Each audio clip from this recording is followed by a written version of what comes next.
মানুষের জীবনটা পৃথিবীর নানা জীবের ইতিহাসের নানা পরিচ্ছেদের উপসংহারে। এমন একটা কথা আছে, লোকালয়ে মানুষের মধ্যে আমরা নানা জীবজন্তুর প্রচ্ছন্ন পরিচয় পেয়ে থাকি, সে কথা জানা। বস্তুত আমরা মানুষ বলি সেই পদার্থকে যেটা আমাদের ভিতরকার সব জীবজন্তুকে মিলিয়ে এক করে নিয়েছে। আমাদের বাঘ গরুকে এক খোয়ারি দিয়েছে পুরে, অহিনুকুলকে এক খাঁচায় ধরে রেখেছে। যেমন রাগিনী বলি তাকে, যা আপনার ভিতরকার সমুদয় সারে গা মাগুলোকে সঙ্গীত করে তোলে। তারপর থেকে তাদের আর গোলমাল করবার সাধ্য থাকে না। কিন্তু সঙ্গীতের ভিতরে এক একটি সুর অন্য সকল সুরকে ছাড়িয়ে বিশেষ হয়ে ওঠে। কোনোটাতে মধ্যম, কোনোটাতে কোমল গান্ধার, কোনোটাতে পঞ্চম। আমার ভাইপো বলায় তার প্রকৃতিতে কেমন করে গাছপালার মূল সুরগুলোই হয়েছে প্রবল। ছেলেবেলা থেকেই চুপচাপ চেয়ে চেয়ে দেখাই তার অভ্যাস, নড়ে চড়ে বেড়ানো নয়। পূব দিকের আকাশে কালো মেঘ স্তরে স্তরে স্তম্ভিত হয়ে দাঁড়ায়। ওর সমস্ত মনটাতে ভেজে হাওয়া যেন শ্রাবণ অরণ্যের গন্ধ নিয়ে ঘনিয়ে ওঠে। ঝমঝম করে বৃষ্টি পড়ে, ওর সমস্ত গা যেন শুনতে পায় সেই বৃষ্টির শব্দ। ছাদের উপর বিকেলবেলাকার রোদ্দুর পড়ে আসে, গা খুলে বেড়ায়। সমস্ত আকাশ থেকে যেন কি একটা সংগ্রহ করে নেয়। মাঘের শেষে আমের বোল ধরে, তার একটা নিবিড় আনন্দ জেগে ওঠে ওর রক্তের মধ্যে, একটা কিসের অব্যক্ত স্মৃতিতে। ফাল্গুনে পুষ্পিত শালবনের মতোই ওর অন্তর প্রকৃতিটা চারিদিকে বিস্তৃত হয়ে ওঠে, ভরে ওঠে। তাতে একটা ঘন রং লাগে। তখন ওর একলা বসে বসে আপন মনে কথা কইতে ইচ্ছে করে। যা কিছু গল্প শুনেছে সব নিয়ে জড়াতাড়া দিয়ে অতি পুরানো বটের কোটরে বাসা বেঁধে আছে যে এক জোড়া অতি পুরানো পাখি, ব্যঙ্গমা ব্যঙ্গমী, তাদের গল্প। ওই ডেবাডোবা চোখ পেলে সর্বদা তাকিয়ে থাকা ছেলেটা বেশি কথা কইতে পারে না, তাই ওকে মনে মনে অনেক বেশি ভাবতে হয়। ওকে একবার পাহাড়ে নিয়ে গিয়েছিলাম। আমাদের বাড়ির সামনে ঘন সবুজ ঘাস পাহাড়ের ঢাল বেয়ে নিচে পর্যন্ত নেমে গিয়েছে। সেইটে দেখে আর ওর মন ভারী খুশি হয়ে ওঠে। ঘাসের আস্তরণটা একটা স্থির পদার্থ তা ওর মনে হয় না। ওর বোধ হয় যেন ওই ঘাসের পুঞ্জ একটা গড়িয়ে চলা খেলা, কেবলই গড়াচ্ছে। প্রায়ই তারই সেই ঢালু বেয়ে ও নিজেও গড়াতো। সমস্ত দেহ দিয়ে ঘাস হয়ে উঠত। গড়াতে গড়াতে ঘাসের আগায় ওর ঘাড়ের কাছে সুরসুরি লাগত, আর ও খিলখিল করে হেসে উঠত। রাত্রে বৃষ্টির পরে প্রথম সকালে সামনের পাহাড়ের শিখর দিয়ে কাঁচা সোনা রঙের রোদ্দুর দেবদারু বনের উপরে এসে পড়ে। ও কাউকে না বলে আস্তে আস্তে গিয়ে সেই দেবদারু বনের নিস্তব্ধ ছায়াতলে একলা অবাক হয়ে দাঁড়িয়ে থাকে। গা ছমছম করে। এইসব প্রকাণ্ড গাছের ভেতরকার মানুষকে ও যেন দেখতে পায়। তারা কথা কয় না, কিন্তু সমস্তই যেন জানে। তারা সব যেন অনেক কালের দাদামশাই, এক যে ছিল রাজাদের আমলের। ওর ভাবে ভোলা চোখটা কেবল যে উপরের দিকেই তা নয়। অনেক সময় দেখেছি ও আমার বাগানে বেড়াচ্ছে মাটির দিকে কি খুঁজে খুঁজে। নতুন অঙ্কুরগুলো তাদের কোঁকড়ানো মাথাটুকু নিয়ে আলোতে ফুটে উঠছে। এই দেখতে তার উৎসুকের সীমা নেই। প্রতিদিন ঝুঁকে পড়ে পড়ে তাদেরকে যেন জিজ্ঞাসা করে, তারপরে তারপরে তারপরে তারাও ওর চির অসমাপ্ত গল্প। সদ্য গজিয়ে ওঠা কচি কচি পাতা, তাদের সঙ্গে ওর কি যে একটা বয়স্য ভাব, তা ও কেমন করে প্রকাশ করবে। তারাও ওকে কি একটা প্রশ্ন জিজ্ঞাসা করবার জন্য আকুপাকু করে। হয়তো বলে, তোমার নাম কি? হয়তো বলে, তোমার মা কোথায় গেল? বলায় মনে মনে উত্তর করে, আমার মা তো নেই।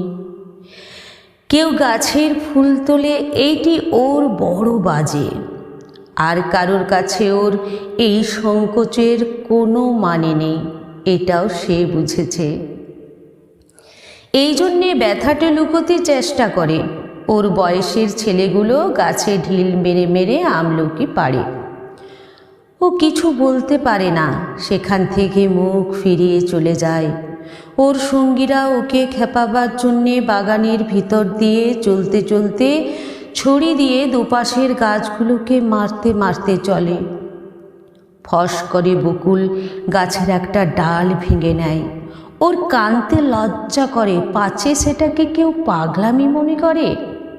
ওর সবচেয়ে বিপদের দিন যেদিন ঘাসিয়াড়া ঘাস কাটতে আসে। কেননা ঘাসের ভিতরে ভিতরে ও প্রত্যহ দেখে দেখে বেরিয়েছে এত টুকুটুকু লতা, বেগনি, হলদে, নামহারা ফুল, অতি ছোট ছোট, মাঝে মাঝে কণ্টিকারি গাছ। তার নীল নীল ফুলের বুকের মাঝখানটিতে ছোট্ট একটুখানি সোনার ফোঁটা। বেড়ার কাছে কাছে কোথাও কালমেঘের লতা, কোথাও বা অনন্তমূল। পাখিতে খাওয়া নিম ফলের বিচে পড়ে ছোট ছোট চারা বেরিয়েছে। কি সুন্দর তার পাতা! সমস্তই নিষ্ঠুর নিড়ুনি দিয়ে নিড়িয়ে ফেলা হয়। তারা বাগানের শৌখিন গাছ নয়, তাদের নালিশ শোনবার কেউ নেই। একদিন ওর কাকির কোলে এসে বসে তার গলা জড়িয়ে বলে, ওই ঘাসিয়াড়াকে বলো, বলো না আমার ওই গাছগুলো যেন না কাটে।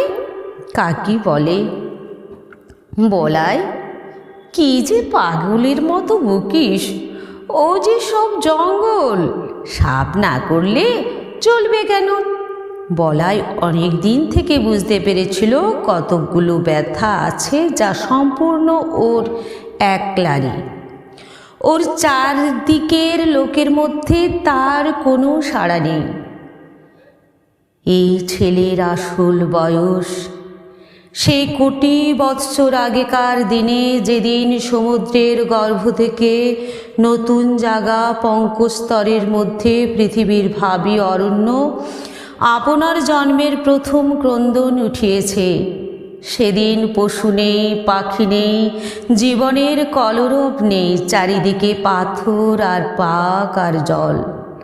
কালের পথে সমস্ত জীবের অগ্রগামী গাছ সূর্যের দিকে জোড় হাত তুলে বলেছে, আমি থাকব, আমি বাঁচব, আমি চিরপথিক, মৃত্যুর পর মৃত্যুর মধ্য দিয়ে অন্তহীন প্রাণের বিকাশ তীর্থে যাত্রা করব, রৌদ্রে বাদলে দিন রাত্রে। গাছের সেই রব আজ উঠছে বনে বনে, পর্বতে প্রান্তরে, তাদেরই শাখায় পত্রে ধরনের প্রাণ বলে বলে উঠছে, আমি থাকব, আমি থাকব। বিশ্ব প্রাণের মুখধাত্রে গাছ নিরবচ্ছিন্ন কাল ধরে দুলোককে দহন করে। পৃথিবীর অমৃত ভাণ্ডারের জন্য প্রাণের তেজ, প্রাণের রস, প্রাণের লাবণ্য সঞ্চয় করে, আর উৎকণ্ঠিত প্রাণের বাণীকে অহর্নিশি আকাশে উচ্ছ্বসিত করে তোলে। আমি থাকব। সেই বিশ্বপ্রাণের বাণী কেমন এক রকম করে আপনার রক্তের মধ্যে শুনতে পেয়েছিল ওই বলায়। আমরা তাই নিয়ে খুব হেসেছিলুম। একদিন সকালে এক মনে খবরের কাগজ পড়ছি। বলাই আমাকে ব্যস্ত করে ধরে নিয়ে গেল বাগানে। এক জায়গায় একটা চারা দেখে আমাকে জিজ্ঞাসা করলে, কাকা, এই গাছটা কি? দেখলুম একটা শিমুল গাছের চারা বাগানের খোয়া দেওয়া রাস্তার মাঝেই উঠেছে। হায় রে বলাই, ভুল করেছিল আমাকে ডেকে নিয়ে এসে। এতটুকু যখন এর অঙ্কুর বেরিয়েছিল, শিশুর প্রথম প্রলাপটুকুর মতো, তখনই এটা বলাইয়ের চোখে পড়েছে। তারপর থেকে বলাই প্রতিদিন নিজের হাতে একটু একটু জল দিয়েছে। সকালে বিকালে ক্রমাগত ব্যগ্র হয়ে দেখেছে কতটুকু বাড়ল। শিমুল গাছ বাড়েও দ্রুত, কিন্তু বলাইয়ের আগ্রহের সঙ্গে পাল্লা দিতে পারে না। যখন হাত ধুয়ে কুচু হয়েছে, তখন ওর পত্র সমৃদ্ধি দেখে ভাবলে এ একটা আশ্চর্য গাছ। শিশুর প্রথম বুদ্ধির আভাস দেখবা মাত্র মা যেমন মনে করে, আশ্চর্য শিশু। বলাই ভাবলে আমাকেও চমৎকৃত করে দেবে। আমি বললুম, মালিকে বলতে হবে এটা উপড়ে ফেলে দেবে। বলাই চমকে উঠল, এ কি দারুণ কথা। বললে, না কাকা, তোমার দুটি পায়ে পড়ি, উপড়ে ফেলো না। আমি বললাম, কি যে বলিস তার ঠিক নেই, একেবারে রাস্তার মাঝখানে উঠেছে, বড় হলে চারিদিকে তুলো ছড়িয়ে অস্থির করে দেবে। আমার সঙ্গে যখন পারলে না, এই মাতৃহীন শিশুটি গেল তার কাকির কাছে। কোলে বসে তার গলা জড়িয়ে ধরে ফুপিয়ে ফুপিয়ে কাঁদতে কাঁদতে বললে, কাকি, তুমি কাকাকে বারণ করে দাও, গাছটা যেন না কাটেন। উপায় ঠিক ঠাউরেছিল। ওর কাকি আমাকে ডেকে বললে, ওগো শুনছ, আহা, ওর গাছটা রেখে দাও। রেখে দিলুম। গোড়ায় বলাই যদি না দেখাতো তবে হয়তো ওটা আমার লক্ষ্যই হতো না, কিন্তু এখন রোজই চোখে পড়ে। বছরখানিকের মধ্যে গাছটা নির্লজ্জের মতো মস্ত বেড়ে উঠল। বলাইয়ের এমন হলো, এই গাছটার পরেই তার সবচেয়ে স্নেহ। গাছটাকে প্রতিদিনই দেখাচ্ছে নিতান্ত নির্বোধের মতো। একটা অজায়গায় এসে দাঁড়িয়ে কাউকে খাতির নেই, একেবারে খাড়া লম্বা হয়ে উঠছে। যে দেখে সেই ভাবে, এটা এখানে কি করতে? আরও 2-4 বার এর মৃত্যুদণ্ডের প্রস্তাব করা গেল। বলাইকে লোভ দেখালুম, এর বদলে খুব ভালো কতগুলো গোলাপের চারা আনিয়ে দেব। বললেন, নিতান্তই শিমুল গাছেই যদি তোমার পছন্দ, তবে আরেকটা চারা আনিয়ে বেড়ার ধারে পুঁতে দেব, সুন্দর দেখতে হবে। কিন্তু কাটবার কথা বললেই বলাই আটকে ওঠে। আর ওর কাকি বলে ওঠে, আহা, এমনি কি খারাপ দেখতে হয়েছে। আমার বৌদিদির মৃত্যু হয়েছে যখন এই ছেলেটি তার কোলে। বোধ করি সেই শোকে দাদার খেয়াল গেল। তিনি বিলেতে ইঞ্জিনিয়ারিং শিখতে গেলেন। ছেলেটি আমার নিঃসন্তান ঘরে কাকির কোলেই মানুষ। বছর 10 পরে দাদা ফিরে এসে বলাইকে বিলাতি কায়দায় শিক্ষা দেবেন বলে প্রথমে নিয়ে গেলেন সিমলে। তারপরে বিলেত নিয়ে যাবার কথা। কাঁদতে কাঁদতে কাকির কোল ছেড়ে বলাই চলে গেল। আমাদের ঘর হলো শূন্য। তারপরে 2 বছর যায়। ইতিমধ্যে বলাইয়ের কাকি গোপনে চোখের জল মুছছেন, আর বলাইয়ের শূন্য শোবার ঘরে গিয়ে তার ছেঁড়া একপাটি জুতো, তার রবারের ফাটা গোলা, আর জানোয়ারের গল্পওয়ালা ছবির বই নাড়েন চাড়েন। এতদিনে এইসব চিহ্নকে ছাড়িয়ে গিয়ে বলাই অনেক বড় হয়ে উঠেছে, এই কথা বসে বসে চিন্তা করেন। কোনো এক সময়ে দেখলুম লক্ষ্মী ছাড়া শিমুল গাছটার বড় বার বেড়েছে। এত দূর অসঙ্গত হয়ে উঠেছে যে আর প্রশ্রয় দেওয়া চলে না। এক সময়ে দিলুম তাকে কেটে। এমন সময়ে সিমলি থেকে বলাই তার কাকিকে এক চিঠি পাঠালে, কাকি, আমার সেই শিমুল গাছের একটা ফটোগ্রাফ পাঠিয়ে দাও। বিলেত যাবার পূর্বে একবার আমাদের কাছে আসবার কথা ছিল, সে আর হলো না। তাই বলাই তার বন্ধুর ছবি নিয়ে যেতে চাইলে। তার কাকি আমাকে ডেকে বললেন, ওগো শুনছ, একজন ফটোগ্রাফওয়ালা ডেকে আনো। জিজ্ঞাসা করলাম, কেন? বলাইয়ের কাঁচা হাতের লেখা চিঠি আমাকে দেখতে দিলেন। আমি বললাম, সে গাছ তো কাটা হয়ে গেছে।